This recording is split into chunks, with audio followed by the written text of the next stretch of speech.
Hi guys, Tuesday, back again. Got a few more questions I want to answer. Some of you lap swimmers out there. This one's actually coming from Jordan Taylor. Well, this athlete is actually a runner first, so they know kind of where the aerobic zones are and kind of where their heart rate needs to be. And has recently noticed that while swimming, that the heart rate is not quite reaching into that optimum aerobic zone. And to be honest with you, this is actually good news, Jordan. You're probably becoming a lot more efficient in the water. You're getting a better feel.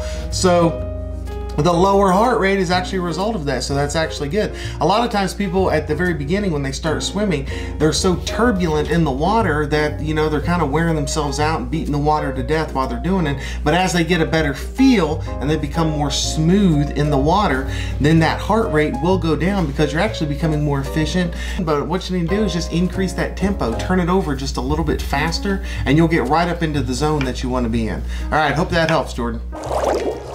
Hey, this next question is from Martin Labia, and this swimmer is having a few troubles with their stroke, but is really struggling with the relaxation with breathing. It's causing a little bit of stress and anxiety, and this is a big one. This is one of those big ones that needs to get conquered early so you can progress how you want to. If breathing in the water is causing you a lot of stress, and you can feel a little teeny bit of panic to where you feel like you're rushed and you're losing your breath, and all of a sudden, once that happens, you're done. You know, because it's going to kind of take over your body because you're in an unnatural environment. You're in the water where there's no air. You know, you're used to being able to just breathe freely. Now all of a sudden, it could possibly be limited because you're in water. So your brain knows that, and it kind of, you know, sends your body through these different survival responses. So it's really not your fault. You just need to be able to calm yourself mentally. But you can use some like simple breathing drills if you want to on the pool deck, just with breathing in, breathing out, and learning how to relax. Then you move into the shallow end, so it's not really an issue as far as, you know, you're in a different environment. If the deeper water actually is causing a little bit of a problem, then start in the shallow end, and don't be afraid to stay there for a while with the kickboard or with just front floating and back floating, learning how to be comfortable calming your brain and calming your body with the breathing in the shallow end. Once you feel comfortable, then you can put it into your stroke. Because the longer an anxiety actually hangs around, the more it turns into like a frustrating factor, which could cause you to quit or things like that. And we don't want that to happen. We want you to be able to develop fully and get these things under control. So Martin, that's my advice to you, is to actually do some breathing exercises. You can do it in the sauna. You can do it in the shower. You can do it on the pool deck, and then move it to the shallow end, and don't be afraid to fully develop with the kickboard and the floating and everything like that, all of that stuff, before you actually add it into the stroke, and then see how that works for you. So Martin, I hope that helps you out. Good luck. All right, and here is the last question. This one's actually from Mark Boven Kirk.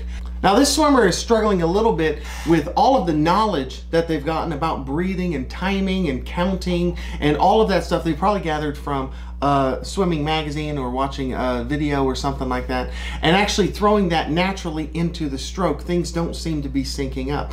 Well, Mark, I want you to get rid of the numbers right now and just think of where within the stroke that you actually need to breathe. There's different things that work for different people. Some people, the counting as far as 1, 2, 3, breathe, 1, 2, 3, breathe, something like that actually works well for them. But other people, it doesn't work well for them, and they actually breathe a lot easier or more efficiently if they just think about breathing at a certain point within their stroke. So Mark, I want you to get rid of the counting, get rid of the 1, 2, 3, 1, 2, 3 that you've been talking about, and it doesn't seem to work out with your stroke. And I want you to do this one simple thing. Just breathe underneath your arm, one side, not on both sides, just on one side. But I want you to breathe underneath your stroke on one of your sides, and allow your head to go back in the water. Let your chin follow your arm stroke as it goes in the water.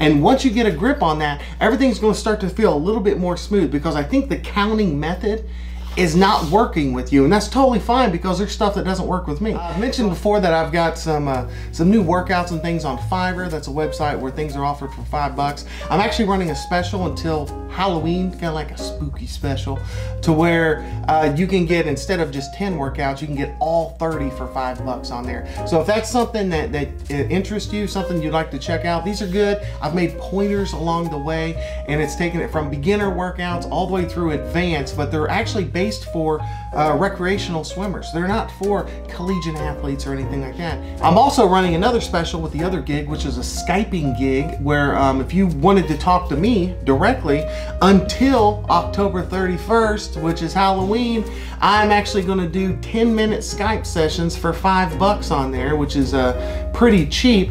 Is that a 10-minute session where you can ask unlimited questions, just fire them at me.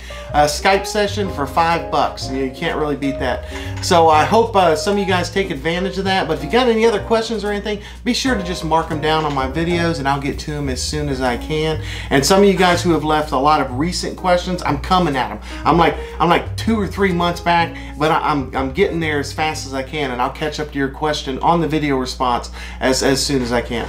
All right, guys, swim well out there, and I'll see you next week. All right, bye.